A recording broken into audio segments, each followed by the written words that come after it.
Welcome back to the channel. Welcome back to Stonehall Sports with me, LP Cruz. So I kind of wanted to wait on doing a recap of the Packers game. Obviously, for Cowboys fans, you guys are disappointed. I'm disappointed. Obviously, having a 28 to 14 point lead or 28 to 14 lead in the fourth quarter to then blow it away and piss it away. Uh, Needless to say, it's deflating. It's draining. Right, watching the team have a lead in that game, it feels like it's well in hand and they just give it away. It takes a lot out of you. Even I did the Blogging the Boys podcast, the Hidden Yardage podcast with Sean Martin, which you guys can check out. It's on my Twitter. I retweeted it this morning, or rather this afternoon. And it was just kind of a vent session, right? Like it was like a lost therapy session of just kind of getting out your feelings on losing that game to Green Bay. And there's a lot to cover. And hopefully in the week, I'll do like a film focus or like a film find session as to what I see on film. Besides what's been already talked about with Dak Prescott, the interceptions, and how the game went and how they lost that game.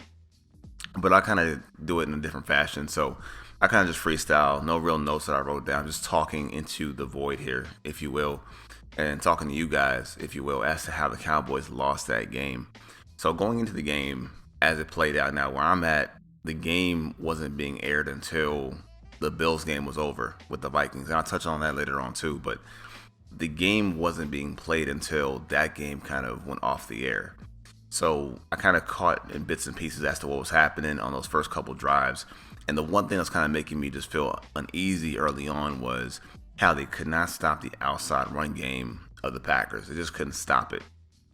And when I watched the Packers on film, and I watched them in 3 games, the thing that I saw over and over and over again was that shotgun sweep play where you have the left tackle go outside, pin the cornerback on the outside for runs. And they ran that against Detroit, the Jets, and Buffalo for varying degrees of success. And it wasn't that they ran it effectively, they just kept running it over and over again. And the Cowboys just didn't adjust to it right away. They let Aaron Jones out of their pocket several times. And it became a theme in the game of not being able to stop the run. That's how the game has started over and over again. They were fortunate enough to force Green Bay to miss field goals, have to punt, their own mistakes of dropping the ball. And like I said, when I watched Green Bay play, they felt like a team that was searching for answers. They were very frustrated, very flustered, looking for a way out. I just felt like going into that game, there was no way that the Cowboys were going to give them an out. There's no possible reason that you would. There's no avenue for them to be successful if you just handle your business. And the thing that I said in my preview, which you guys can still check out, very short 6-minute preview, that I said was, hey, you must make sure you get off the field and you do not have stupid mistakes and dumb penalties. And that's kind of how the game went. So the Cowboys do find success. They score early on. You know, the mistakes came on the offensive side, which again, I'll talk about. But, you know, you find success. Finally, you score in the red zone, you know, easy touchdown pass to CeeDee Lamb. And then you're blessed and gifted by DeMarcus Lawrence, who, by the way, DeMarcus Lawrence was the only defensive lineman that did anything in the game yesterday. The only one that you saw do anything of note. For what I saw, he led the Cowboys in tackles, which is never a good sign. He had 5 solo tackles, a forced fumble.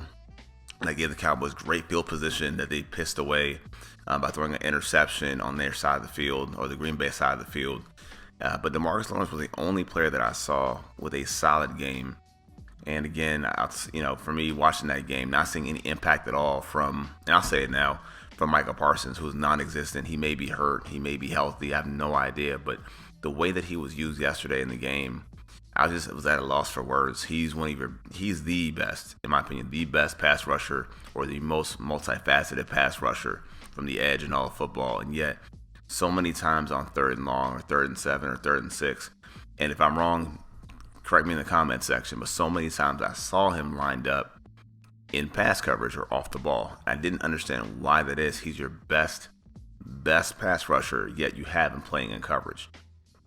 Again, just questionable things I saw with the coaching staff, and that kind of speaks to what I saw in the red zone too. So even once you get the turnover in the red zone and you're up 7-0 and you're about to score on Green Bay to make it a 2-score lead, once you sit there at 3rd and 10 in the red zone, For me, my thing is, this Packers team is a little bit limited, and they can't pass protect all that well. So why not put more pressure on them, take away their run game, and just call it what it is. 3rd and 10, go for the screen, go for the draw, but don't force that throw, whether or not you make that decision or not. And I've thought about it for overnight. I slept on it, talked about it on Twitter with a couple people, and the more I think about it, even though it's been pointed out that the mistake was on Dalton Schultz and CeeDee Lamb, not understanding who was taking the high concept, who was taking the low concept to draw over the defender to vacate the spot. It kind of doesn't matter to me at this point because, one, why make the decision? And two, if you're the offensive coordinator, why even make that call? Just accept that the drive is going to stall, 3rd and 10, and they're playing it very straight across the board and not trying to allow the touchdown. Go ahead, just take the L, take the points, but instead you make it worse by turning the ball over, and then it gives Green Bay life. And that's the thing that I just was having a hard time trying to grasp and understand. And again, the emotion of watching that game, it takes a lot out of you and how you see this team and how you think they should perform. But then you watch them, and then they make a very similar mistake again, in which CeeDee Lamb decides to not flatten his route. And whatever side of the coin you fall on, whether you're the person that wants to blame Dak Prescott for every single mistake that's wrong with his team, or every little miscue is based on the quarterback not communicating, that's not how football works. And it's not realistic to expect the quarterback to solve all your problems, because they're not supposed to. There's professionals in all phases, professionals that are on the sideline, between the lines, in the huddle. They have to do their jobs as well. And at this point with CeeDee Lamb, I had to ask legitimate questions about him and the connection he has with Dak Prescott. And on the podcast that I had with Sean over at the Hidden Yardage podcast, one of the questions that we were supposed to talk about, and I guess time got away from us, that we were supposed to talk about was who's at most responsible here, who has the heaviest burden to make the rapport between Dak Prescott and CeeDee Lamb work. Is it more so on Dak Prescott? Is it more so on CeeDee Lamb? And you can ask that to yourselves, either in the comment section or ask it to yourselves. But I feel like it's always going to be Dak Prescott, because people like to say, well, we supplied you with this or we supplied you with that. At the end of the day, the receiver, I feel like he has to know what to do. And I think we're now in the 3rd year of CeeDee Lamb, and we're still having these kind of miscommunication problems of going over the middle. And to give Lamb his credit, because Lamb, for the most part, will go over the middle of the field. It's not that he's shook or scared to take a hit over the middle, because he did against Green Bay, taking a huge hit from Adrian Amos at one point. But the understanding of, I can't make this decision because it will hang my quarterback out to dry. I must commit to the appropriate route. I must see the exact same thing. We have to be on the same page. And maybe it's because Lamb has not played with Dak Prescott for the full 3 years, with Dak missing a lot of time in 2020. But even still, by now, you should have that connection and that synergy with your quarterback. And if you still don't have it, I have to ask, are you doing all that you can to be on the same page with your quarterback? And for that to happen, the answer has to be no. You would think the answer has got to be a resounding no. And for that to play out, and that turnover, that mistake, to put them at a minus, even though you're able to score before the half, it just gives this team confidence. It gives the team life that you should be putting out there, a fire you should extinguish before the spark is even lit. And they weren't able to do that. And, Lamb bounced back. Lamb had a solid day. He had bounced back. He had the touchdown where he shook Jair Alexander. So he had a solid day overall. But still, the mental mistakes, and I'm going to talk about the mental mistakes when I'm done recapping the game, but the mental mistakes for this team, they happen way too frequently. Aside from that, offensively, I thought the offensive line was pretty solid. I think they performed pretty well. I think the running game was fine. And I'll talk about it now. I don't think this team really misses anything with Ezekiel Elliott. And I know for Cowboys fans, a sector of Cowboy fans do not want to let go of Zeke Elliott, or they don't want to let go of the idea of Zeke Elliott that it quote-unquote imposes his will on a defense. I can tell you guys right now, that whole thing of imposing your will on a defense, there's nothing more demoralizing to a defense when first downs are picked up. And it doesn't matter whether the first downs are picked up when you run the football by the guy that's hard to tackle or the guy that's bludgeoning into you. I don't think it actually matters. It's me having to stay on the field even longer to tackle this guy down after down after down. So to me, it doesn't really matter. I don't think you lose anything from Zeke not being present. Pollard carried the ball 22 times. He had 25 touches with over 125 yards. And he did it in the fashion you would expect Zeke to do it. Getting these runs, the short runs, the 4 to 5 yard carries. The longest run of the day for Pollard was 14 yards. And he still averaged about 5 yards a carry. So I had to ask you, what more do you want? What would be different if Pollard was playing with Zeke yesterday? It's the exact same thing. Even the backup to the backup, Malik Davis, had a solid day. He had very good runs during the day, during the game that got taken away by a questionable penalty. So I don't think the running game was the issue yesterday. I think the issue might have been the offensive coordinator not committing more so to the running game, because you had Dak Prescott throwing the ball 46 times. It's probably not a good idea. And it's probably not a good idea when your weapons aren't playing to their maximum capacity. And I'm still kind of even concerned with Michael Gallup. He doesn't look like himself. There's something off with Michael Gallup. And not that I want to be the one to initiate this conversation, but when it comes to Michael Gallup, he's already been paid and he's coming off of injury. But you paid the receiver his contract. And Michael Gallup is not being called into question for not performing to his contract as many other players, namely Cowboys players, normally would. And again, maybe he's going to get a free pass because he's hurt, but there's legitimate concerns that he's not really involved much in these games. And that shouldn't be the case. With him and Lamb together, that shouldn't be the case. So that's one area of concern. And then I think yesterday, even the tight ends, you might have had a better shot in the game yesterday if the other tight ends, that being Hendershot and Ferguson, were more involved in the passing game. And they try to get them involved in the passing game, but I think the problem wasn't the involvement of getting them the ball, just simply saying, hey, throw them the football. It was more so just the route concepts and the route combinations. I saw a lot of times they're trying to force these guys out of the play action pass on vertical routes, and the personnel for the Packers was ready for it. They were prepared. So I don't think they were creative enough to try to incorporate the supporting cast to help out the team. And when you watch this game, either way you look at it, the overarching theme is going to be the defense. For me, it's the defense. When you're up 2 scores in the fourth quarter, and I'm kind of fast forwarding through the game for you, but when you're up 2 scores in the fourth quarter and you cannot sustain drives, you can't get off the field, there has to be some questions to be asked as far as what is going on with this team. Because it felt like every aspect of this defense failed. The run defense failed. The pass rush failed. I believe Rodgers was knocked down one time the entire game. There was no pressure on him. The guys that I didn't notice, I mentioned that I didn't see Michael Parsons. I didn't notice Michael Parsons. I didn't see Dorrance Armstrong. I didn't notice Osa Odighizuwa quite often. Neville Gallimore. None of those guys were a factor in this game. Had no idea what was going on. Even Leighton Vander Esch. And where they seemed to be most susceptible was at cornerback. And I think once you lost Anthony Brown, he was hurt at cornerback. Then from that point forward, that was the blood in the water, because they were going to attack not Anthony Brown. They were going to attack his replacement, Kelvin Joseph. And they did. And Kelvin Joseph kind of got away earlier where he wasn't looking for the ball. I made a tweet kind of joking about this, but he doesn't look back for the ball. It kind of came to fruition later on. Same can be said for DaRon Bland also, who was exposed in the slot on a couple plays of not being ready for the moment.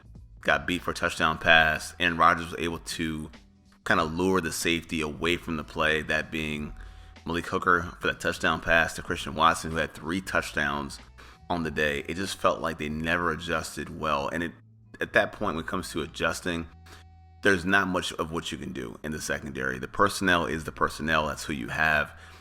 To help the personnel, though, however, I feel like the pass rush left the back end out to dry, and the offense needed the defense to close the deal, and it didn't work out. So if you're somebody who's mad at Dak Prescott, you're blaming Dak Prescott, I can kind of only see your point halfway through, because the reality is the defense, if they are what we think they are, if they're as good as we say they are, They should have closed the door on Green Bay and solidified that win, and they didn't do it. And the bigger part in that is, too, if you're critical of them going for it in overtime, here's why I say I agree with it. Because at that point, you'd already allowed Green Bay to score on continuous drives, and maybe only regulation stopped them from scoring and winning the game in overtime. But at that point, there was a strong feeling that if you kicked the field goal, they would have probably scored a touchdown on you too to win the game either way. Or if you missed the field goal, they would have more than likely got their own field goal, which they did anyway. So the defense never showed the fortitude to stop the Packers from scoring. So I'm not mad at the choice to decide not to kick the field goal. From what we saw, not Maher, but Crosby kicked one in that direction earlier and missed. So the likelihood of them missing the kick seemed like it was very probable anyway. So again, I'm not really upset at McCarthy. I think he made the right choice to decide, okay, let's go for it. I'm not really great with the play call. I'm not really happy with the play call and the play design to send on a critical play like that, 4th and 3rd, you're sending all your options on the right side of the formation, deep down the field, with your only option below being Tony Pollard. It felt like a bad decision too, and I think that just speaks to the mistakes. And that's coaching, I think. I think schematically, coaching is the problem. Again, I'm not mad at the aggressiveness. The aggressiveness of McCarthy is not the issue. I think the bigger problem was the design of the play calling was more the issue, if that makes sense to you guys. It's how the routes were designed, how the plays were established, and how they were supposed to take place on the field. That more so is the problem versus the aggressive attitude to try to win the game in that spot. And of course, it's the penalties that put the Cowboys in those spots to not win the game. People are talking about it. You guys are thinking about it. I'm thinking about it. The mistake by Jalen Tolbert of lining up way off sides. It's been confirmed, or it's been pretty much believed by this point, that he never checked with the referee, that he's not telling the truth about that. He just lined up off sides and didn't know what to do. It's rookies. It's rookies, right? It's a lot of things with young players. Young players make dumb mistakes, and it's not really to smash on the rookie. It's not to beat up on the rookie for making the mistake. But pretty much, and I'm kind of done talking about the game itself, but more so talking about the themes at large here. When it comes to this team and why I was so upset with the team, is the rookie is the latest one to make that kind of mistake. The rookie is the one to make that kind of mistake. But this team overall makes a lot of mental mistakes that prevent them from being the best version of themselves. If you think about last year, and I've talked about last year a lot on the channel, pretty much the entire season, but I can't forget that game against the Niners because of the mistakes that were made, the constant penalties, the mental mistakes. And a lot of these penalties are things that are just really dumb. Illegal shift. Things like illegal shift, illegal motion. These things like that are just things you need to just fix. They're dumb. Even some of these holding calls as well are away from the play. They have no bearing on the outcome of the play, yet they still happen.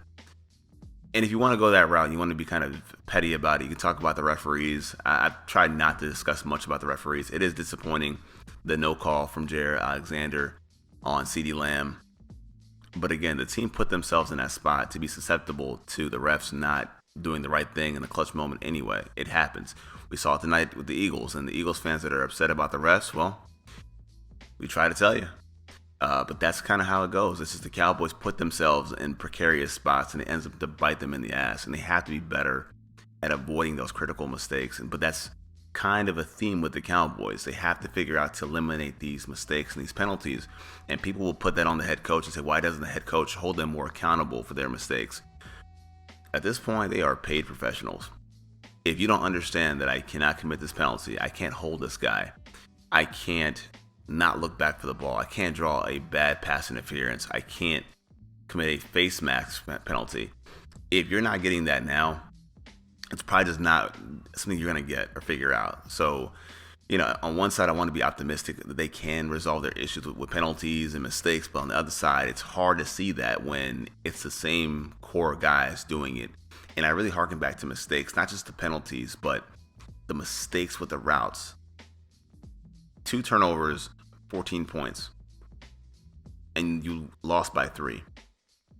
It just gave that team a shot in the arm that, again, if you play smart, disciplined football, these things wouldn't happen. And it happens to them on a week-to-week basis over and over and over and over again. And that's the one thing that has to get cleaned up. So that's my thought on the game itself and the mistakes where they sit.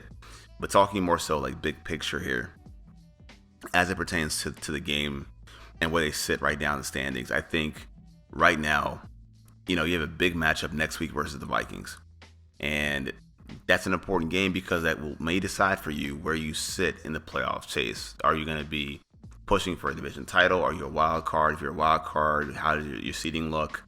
Because it's going to be a tight race. The NFC will be a tight race the entire season, it looks like, even with Washington beating the Eagles, and that kind of brings things back into focus. And it's kind of a neck and neck situation here where teams are separated by 2 and 3 games, 1 game in the standings. It's all very, very close.